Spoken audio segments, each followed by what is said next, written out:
ভারত পালানো আওয়ামী লীগ নেতাদের ভারত ছাড়ার হিড়িক, অবৈধ নাগরিক হিসেবে গ্রেপ্তারের শঙ্কা, গণহত্যা, দমনপীড়ন এবং অন্যান্য অপরাধে অভিযুক্ত হয়ে ভারত পালানো থাকা এসব নেতাদের মধ্যে শুরু হয়েছে দেশটি ছাড়ার হিড়িক। পুশব্যাক ও গ্রেপ্তারের আশঙ্কায় ভারতের অভ্যন্তরে থাকা অবৈধ বিদেশিদের দ্রুত দেশ ত্যাগের নির্দেশনা জারি করা হয়েছে, যা আগস্ট মাস থেকে আরও জোরালোভাবে বাস্তবায়ন করা হবে।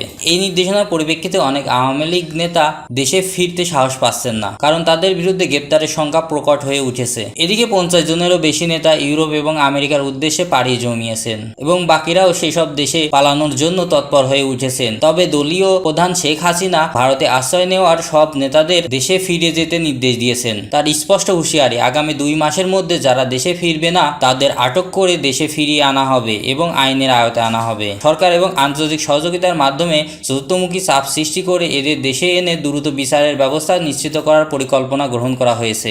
আওয়ামী লীগ এখন বিএনপি সাধারণ সম্পাদক প্রার্থী।